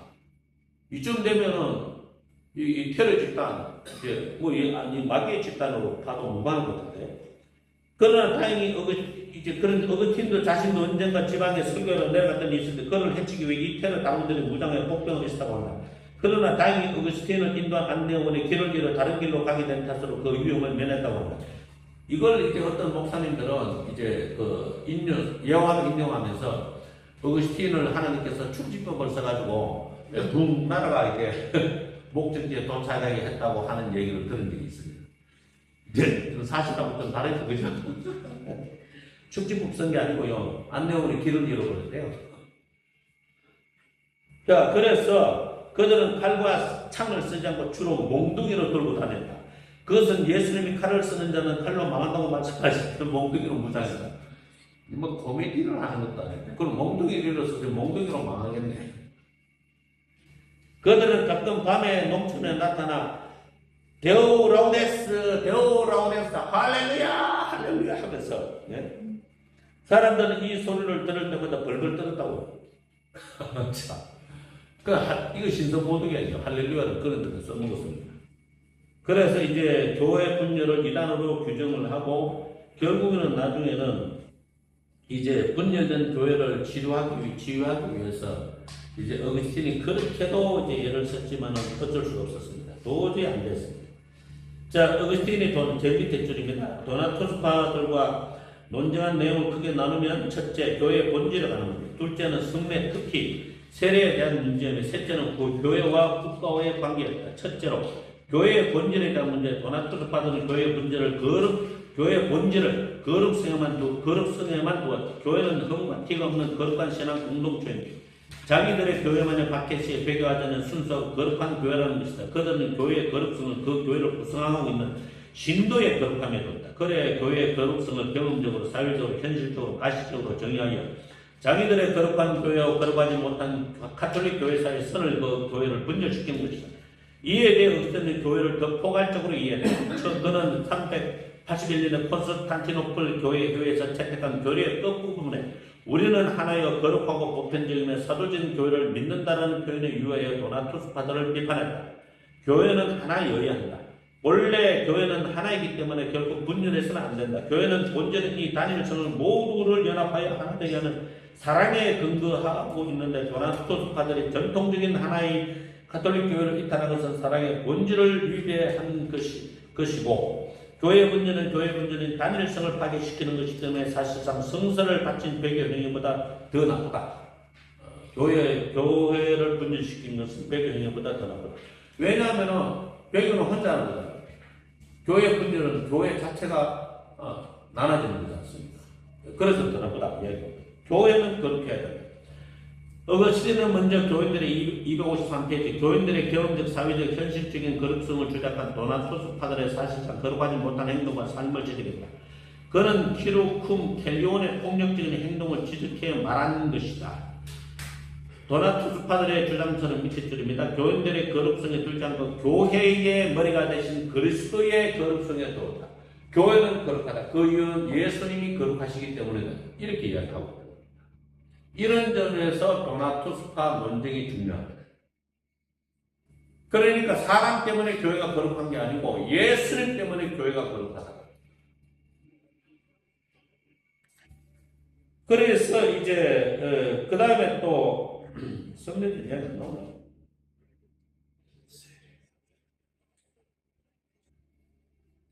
교회는 보편적이어야 한다. 도나투스파들은 자기들의 교회가 진정으로 가톨릭적이라고 주장했다. 그들 자기들만의 박해시에 배교하지 않았기 때문이라는 것이다. 이래야 그들은 교회의 보편성과 거룩성을 동일시했다. 이에 반해 그때는 교회의 보편성은 전 세계에 널리 퍼져서 단일성을 유지하며 모든 진리를 가르치고 있는 교회를 의미하는 것이라고 정의했다. 그리고 교회의 보편성은 그렇다고 이야기했죠. 교회는 사도적이어야 한다. 4번 도나토스파들의 논쟁의 중심점이 교회의 거룩성이 있기 때문에 사도성에 대한 문제는 깊이 다룰 때라. 어거스틴에 의하면 도나토스파 교회 감독들의 이름은 보편적인 교회를 대표하는 로마 교회 감독들의 명단에 포함되어 있지 않음을 지적해 말합니다. 다시 말하면 도나토스파 교회는 사도들에까지 속해 올라가는 사도 개성에 있지 않다. 요거는 성경에서도 굉장히 중요합니다. 성경이 세 가지 종류가 있습니다. 정경이 있고, 그 다음에 외경이 있고, 그 다음에 위경이 있습니다. 위경은 가짜 성경이란 말이에요. 참고에서는 절대로 안 돼요. 외경은 참고로만 쓰지 예배 용어를 절대로 쓰면은 이단으로 취급받습니다. 여러분 잘 아셔야 됩니다. 다시, 위경은 절대로 바로 써서도 안 됩니다. 학자들만 연구용어로 쓸 수 있습니다. 외경은 참고용어로만 쓰시면 됩니다. 예배 용어는 절대로 쓰면 안 됩니다. 정경은 이제 예배에서 써야 되는 것이죠. 자, 그렇습니다. 그래서 그 정경을 결정하는 그 기준이 뭐냐? 사도성입니다. 사도가 기록했느냐, 아니면 사도의 제자가 기록했느냐. 요 사도성이 정경을 결정짓는데 가장 중요한 문제가 됩니다. 신약 성경이죠. 둘째로 세례에 대한 문제였다. 도나토스파들에 의하면 교회는 경험적으로 그렇게 한다는 것이다. 그 거룩성이 교회를 이루는 구성원의 거룩성이 있기 때문에 박해시의 책을 바친 배교자들은 성례를 베풀 수 있는 자격이 없다는 것이다. 따라서 그들에게 받은 세례는 무효함으로 다시 세례를 받아야 합니다. 이렇듯 그들은 세례의 타당성을 세례를 베푸는 성직자의 성품에 둔 것이다. 그런데 어거스틴은 뭐라고 이야기했냐면은 성례를 밑에 여섯째 줄로 제로에서 일곱째 줄로 성례의 은혜를 수여하는 자는 감독이나 사제가 아니라 그리스도이시기 때문에 성례의 은혜 자체가 상실될 수 없다. 그렇기 때문에 그는 세례의 객관적인 타당성과 효과성을 구별하여 교회의 거룩성이 교인들이나 성직자들에게 달려있는 것이 아니라 그리스도의 거룩성에 달려있는 것처럼 세례의 객관적인 타당성과 삼위일체 대신 하나님의 거룩성에 달려있다고 주장하는 것이다. 그렇게 세례는 삼위일체 대신 하나님의 이름으로 주어지는 것이다. 따라서 삼위 이름으로 주는 세례는 언제 어디서 누구에게 세례를 받았든지 객관적으로 타당하다. 그러니까 이 점에 있어서 이제 이 문제가 굉장히 중요한 겁니다. 교회는 거룩하다. 뭐 때문에? 예수님 때문에. 모든 세례는 다 타당하고 합당하고 거룩하다. 왜? 삼위의 이름으로 주는 모든 세례는 다 거룩하고 합당하다는 거죠. 그게 아니고 만약에 세례를 주는 사람의 도덕성에 기준을 둔다면요. 그 도덕성을 누가 검증한 거예요? 그 도덕성을 누가 검증한 거예요? 안 그렇습니까? 예? 어떤 목사님이 세례를 주는데 저 목사님은 세례 줄 자격이 없어. 그 자격을 누가 심사할 건데? 누가? 그렇지 않습니까? 그 예를 들어서 배교를 안 한다 쳐. 그런데 교회들을 다 빙다쳐가 지주문에 다 넣었어. 그건 괜찮아요 그러면? 그건 괜찮아. 배교는 안 했는데 헌금을 다 주머니에 넣은 사람 괜찮냐고? 안 괜찮잖아. 그런 사람 세례 줘도 되나 그럼? 안 되죠 그러면.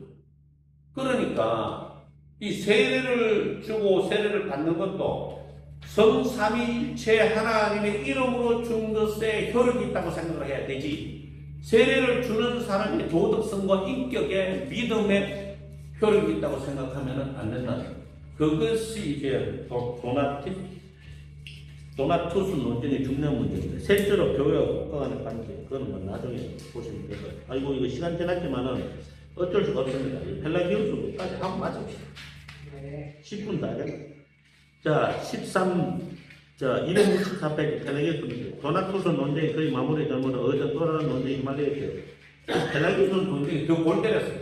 도나투스 논쟁이 뭐 그냥 이렇게 뭐 한 50 정도였다면 펠라기우스 논쟁은 기독교 역사에 한 100 정도 되는 그런 영향을 끼쳤습니다. 이게 지금까지 끼치고 있죠. 펠라기우스 논쟁은. 펠라기우스의 출생에 대해서는 확실한 기록이 없으나 영국에서 태어난 수도사인 듯하다. 서기 400년이요. 로마에 와 살면서 그리스도인의 도덕적인 부패상을 보고 그것을 개혁하려고 노력한 젊은 수도사였다. 많은 로마 시민들이 그를 칭송하며 따랐다. 그는 오전에 교회가 기뻤고 헬라철학과 스토이크철학의 영향을 받은 합리론자로도 알려져 있다. 그렇기 때문에 교육을 받은 사람들이나 귀족들이 그를 존경하고 추종한 것. 그는 소위 도덕론자의 엄격한 수도 생활을 통해서 인간 구원을 성취하려 했던 윤리적 그리스도교를 대표한 자라고 볼 수 있다. 그를 추종한 자들 중에서도 변호사의 변론가인 캘리스티우스는 펠라기우스와 운명을 같이 하면서 그의 이론을 설파한 사람이다. 그러니까 이게 이제 뭐냐 이제 하면은요, 이제 로마가 도덕적으로 이제 부패되어 있는 것을 보고 이제 그 펠라기우스가 도덕론에 대해서 막 이야기를 떠드니까 야 펠라기우스 저 사람 훌륭하네 이렇게 된 거예요. 그 요새 우리하고 비슷하잖아요. 누가 설교 잘하면 저 목사님 정말 훌륭하다. 이거 하고 똑같은 거거든. 예? 아무리 설교를 잘한다고 할지라도 야 제가 쪽팔리지만 제가 말씀드릴게요. 우리 교단에 지난 작년에 이제 그 총회장이 정말 말씀이 많았거든요. 여러분 아세요? 한국을 막 들었다 놨다 할 정도로 말씀이 많았거든. 뭐 말하자면 쓰레기 중에 상쓰레기 목사라고 보셔도 무방한데, 예? 이 양반이 어떻게 금권을 동원해가지고 총회장이 됐어. 예? 총회장이 됐는데 이 양반의 사생활을 이제 까발린 것도 저는 정치적인 세력이 음모라고 생각해요. 선거 전에 까발려야지. 그렇지 않습니까? 선거 전에 까발려야지. 선거가 끝나고 6개월이 지난 뒤에 까발리는 건 뭔 이유야? 그 다른 의도가 있다고 봐야 되는데요. 예? 그래서 아무튼 이 총회장, 김어철 총회장의 뒤에 이제 뭐 미음으로 시작하는 우리 교단에 큰 교회가 있어요. 어느 교회라고 말씀은 안 드리겠습니다. 야, 이거 저 불교가 그거 뒤지게 만든 거 아이가, 이거. 너 이 새끼 일로 와봐. 그거 미영교라고 하면서. 근데 그런데 이제, 문제는 저희 시차에 있는 목사님이 아주 훌륭한 목사님이 저보다 나이는 젊은데 훌륭한 목사님이 있어요. 아주 성품이 좋고 괜찮은 목사님이 계세요. 그 목사님이 이 총회장 목사님의 부흥에 한번 가봤대요. 예? 저 양반에 저렇게 사생활 소문이 정말 더럽게 소문이 나가 안 좋고 신문에 언론에 다 보도가 냈는데 자기가 그 들어가서 이제 무슨 말 하는지 들어보고 싶어서 들어갔대. 부흥회에 거기 참석했대. 그 가니까 자기도 모르게 할렐루야 아멘 하면서 막 박수를 치고 은혜 세게 받고 나왔다는 거야. 야 이거 뭐야. 자기가 스스로 놀랬다는 거지. 이거 뭐지 이거? 나는 이 쓰레기가 무슨 설교를 하려고 들어보러 갔는데 자기가 도로 말씀에 은혜를 받고 감동을 받아서 나왔다는 거예요. 그래서 이거 뭔지 모르겠다 이러면서 그래 우리 모임장에서 그런 얘기를 또 하더라고요.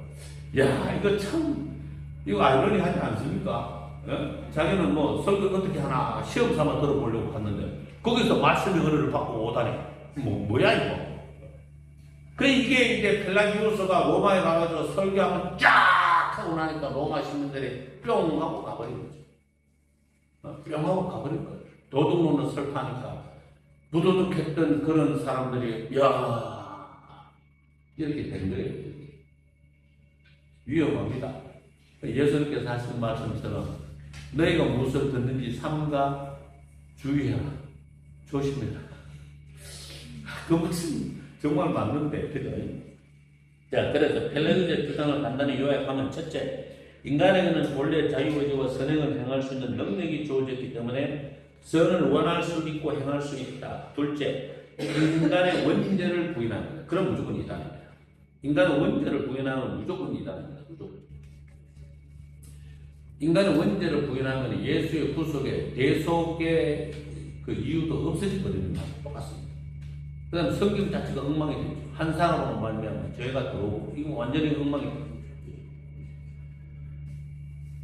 아담이 지은 죄는 아담의 죄이지 그로 인하여 전 인류의 죄인이 될 수 없다. 그러니까 이게 얼마나 듣기에 좋은 말입니까? 그죠?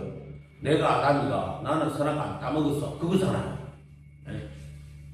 개인의 자유 선택의 결과에 대해서는 그 개인이 책임을 져야 하기 때문에 개인의 죄로 인하여 전체 인류를 정죄할 필요가 없다는 것이 따라서 죄의 용서의 표시인 세례도 절대 필요한 것이 아니다.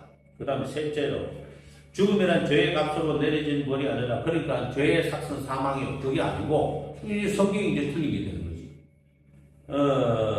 인간의 유한성 때문에 일어나는 것이라고 주장한다. 그러므로 아담이 죄를 짓지 않았어도 그는 죽었을 것이라고 말한다. 그리고 이 창세기 있는 말하고 달라지잖아요. 영원히 살까 하노라 하면서 생명나무를 두루두루 화임금으로 막았다는 말씀하고도 또 배치가 되는 거죠. 그죠? 그 다음에 넷째로 하나님의 은혜에 대한 그 이론이다. 하나님의 은혜란 선한 일을 할 수 있도록 도움을 주는 것으로 인간 구원에 절대적으로 필요하지 않다. 그럼 하나님은 뭐죠? 말씀드린 것처럼 세차기죠. 아무리 더러운 것도 세차 기계를 지나고 나면 깨끗해지잖아요. 그러니까 하나님이라는 존재, 또 하나님의 은혜라는 것은 세차기 역할밖에 아무것도 안 하는 거죠. 아무것도 안 해요. 아무리 저는 그냥 똥물을 뒤집어 쓰고 와도 세차기 통과하면 끝인 거야. 그는 은혜를 하나님이 인간에게 본래 주시던 능력, 그런 인간의 율법, 과마, 죄의 영서, 그리스도 먹음과 교훈 등으로 이러한 펠라기의 주장은 당시 기성인들에게나 도덕론자들에게 호소력이 컸다 이렇게 이야기했습니다. 그래서 이제 펠라기우스가 이제 어거틴을 만나려고 했으면 당대 유명한 신학자였고 당대 이제 그 신뢰받는 사람이었으니까 그래서 못 만났어요. 그래서 펠라기우스는 카르타고를 떠나 팔레스타인 이제 예루살렘으로 갔고 그렇습니다. 그 다음 페이지는 266페이지. 그러나 412년 열린 카르타고 회의에서 도나투스파 문제로 열린 회의에서 펠라기우스와 그의 신학적인 사상을 알고 있던 북아프리카 감독들은 그의 안수를 거절하고 오히려 이단으로 규정하였다. 켈레스티우스는 그곳을 떠나 예배소로 가서 사자안수를 받고 그곳에 머무는 이러한 상황에서 어거스틴은 켈레스티우스와 그의 추종자들의 신학적인 입장을 설교와 책을 통해서 비판했어요. 그때 어거스틴의 쓴 책은 죄의 벌과 용서 및 유아세례에 관하여 라는 책입니다. 그는 이 책에서 인간의 타락을 주장해 인간의 영혼이 영적으로 회복되기 위해서는 어린이까지도 세례를 받아야 된다고 역설하고 있다. 그는 얼마 전에 영과 경물이라는 책을 썼다. 영은 우리에게 생명을 주는 성령으로서 무엇을 할 수 있는 의지를 불러일으킨다고 했다. 414년의 마지막 달라 어거스틴은 펠라기우스 제 인간의 본성을 입수했다. 펠라기우스는 이 책에서 하나님의 은혜를 초자연적인 것이라기보다는 인간의 본래적인 능력과 같은 것으로 논하고 있다. 어거스틴은 이 책을 통해 하나님의 은혜를 반대하기 위해 모든 방법을 동원한 인간의 본성을 옹호하는 거리라고 평하였다. 그러니까 하나님의 은혜를 반대하기 위해서 모든 걸 다 동원해서 궤변을 열어놓고 있다. 이렇게 이야기하고 있다. 267페이지입니다. 인간의 본성과 은혜에 대하여는 책을 써서 은혜의 개념은 불충분하며 인간은 본래 건전한 상태로 창조되었으나 죄로 인하여 부패되기 때문에 공로 없이 자유롭게 해주시는 그리스도의 은혜가 없이는 누구도 구원받을 수 없다고 역설했다. 인간의 의의 완성에 대하여는 책을 썼다. 이 책에서도 인간의 보편적인 죄성을 지적하면서 하나님의 은혜를 강조했다. 우리의 죄를 사하여 주시옵시고는 인간의 죄의 보편성을 전제하는 것이라고 해석했다. 만일 인간의 본래 죄가 없었다면 우리를 시험에 들게 말게 하옵시고 다만 악에서 구하옵소서라고만 기도하라고 하셨을 것이다. 한편 팔레스타인에서는 415년 여름과 겨울 두 번 교회를 열어 북아프리카에서 문제가 되었는 펠라기우스와 켈레스티우스 이론을 다루게 되었다. 펠라기우스는 동방교회 감독들을 설득하고 예루살렘 감독 요한의 동정을 얻어 겨우 이게 이제 정치적인 게 겁니다. 이거 이단 분명히 맞는데 정치적으로 이제 설득을 해가 뇌물을 받아먹고 이단 안 해줄게 이렇게 되는 거죠. 예? 이단 안 해줄게 이렇게 되는 거예요. 이거 안 되는 거예요, 여러분. 예를 들어서 우리나라에도 그런 일이 있었다. 전 교파 교단에 다 이단으로 이야기했는데, 예? 태극기 운동 하신다는 그런 양반 돈 받아먹고 큰 믿음교회에서 변성물을 이단에 쭉 풀어줬잖아요. 맞죠? 예. 왜 지맘대로 그러죠? 지금 뭔데요? 예? 아니 전모 씨는 지금 뭔데 변성물을 그렇게 모든 교단에서 다 이단이라고 하는데 지금 뭔데 이단에서 마음대로 풀어줘요? 제가 더 화가 난 것은 아니 그렇게 지 못되는 사람을 하나님이 말세에 보낸 마지막 선지자라고 그러는 목회자가 정신병이 걸립니다. 그런 소리를 왜 하는? 그럼 저는 말이 안 된다고 생각해요. 저보고 아무리 고급파라 하더라도 그런 놈은 아닙니다. 저는 그 양반은 저 사건에서 싹 끊어. 지 맘대로 왜 풀어주는데? 남들이 다 있다는 지가 왜 아니라고 뭐 돈 받고 풀어줘요? 돈 받았다는 얘기는 뭐 신문에 보도된 일, 기독교 신문에 보도된 일 있잖아요. 절대 용서 못하겠어요. 정말로. 뭐 유튜브 보면은 신성모독한 말은 여러 번 했죠. 그죠? 저는 용서할 수 없습니다. 갑자기 시기입니다. 예? 예, 진도 나가자고요. 자, 그 다음에, 자, 그래서 이렇게 정치적으로 이렇게 이단 정치에 당하는 것을 이제 면했습니다. 자, 그래서 이제 교황도 이제 418년 3월 21일에 펠라기우스 자들에 대한 인정도 정죄도 하지 않는다는 불투명한 태도, 이 돈 받아 먹는 게 이게 문제예요. 북아프리카 200명의 감독들은 5월 1일에 카르타고에 모여 이 모든 인간의 원죄가 있다는 것과 구원받기 위해 절대적 하나님의 은혜가 필요하다는 9가지 교리 기준을 정해가지고 이걸 가지고 이제 교황한테 이제 압력을 이렇게 준 거죠. 그러니까 이제 교황은 펠라기우스와 텔레스티우스를 이단으로 규정해 파문하였고, 반면에 인간의 원죄 구원에 필요한 하나님의 은혜와 세례의 효력을 검증하는 교서를 전 교계의 감독들에게 보내 설명하도록. 그러니까 이게 시간이 몇 년이 걸린 거예요. 그리고 2년이 넘게 걸린 거잖아요. 그죠? 예? 아니지. 예? 418년에 불투만 태도를 보였는데, 이건 연대가 오해는 어쨌든 간에 여러분 한번 그 생각을 해보세요. 이게 왜 이게 정치적인 문제로 비화가 돼야 돼요? 지단으로 정치돼야 마땅한 거를 왜 정치적인 문제로 비화가 돼가지고 지금은 아니고 나중에 바뀌냐? 그러나 이탈리아 남방에 있는 18명의 감독들은 이 서명에 반대하고 나서도 그 중에서도 가장 유력한 반대자는 유리아누스 감독이었다. 그는 나중에 파문을 당했다. 어거스틴은 유리아누스와도 논쟁을 하면서 펠라기우스 주의의 오류와 위험성을 지적하는 책을 많이 내놓았다. 그중 몇 권을 소개하는 그리스도의 은혜와 원죄, 결혼과 정력, 유리아누스의 반박론, 은총과 자유의지, 성도의 규정, 뭐 이렇게 이야기를 했습니다. 그래서 이제 펠라기우스 주의는 나중에 발전을 해가지고 반펠라기우스로 또 발전하고 그렇게 해서 뭐 나중에는 이제 알미니안 주의까지 넘어가고 또 그 영향 아래 이제 그 공산주의와 똑같은 이제 공산주의 여기서 배워가지고 성선설을 주장하게 되고 계속 이렇게 사상이 어디서 뭔가 갑자기 시작한 게 아니고 저 끝에서부터 뭐 근행이 있습니다. 거기서 쭉 이어져 가는. 자, 오늘 여러분 이 시간까지 이 시간과 영혼을 공부하시느라고 너무너무 고생하셨습니다. 이제 어쨌든 우리 이 책을 다 땡거리까지 한번 땡겨갑시다. 아이고야 책 됐다. 아이고 책 되느라 고생했다. 참으로 여러분 고생 많으셨습니다. 너무너무 이제 오랜 시간 동안 감사드리고요. 너무너무 수고하셨습니다.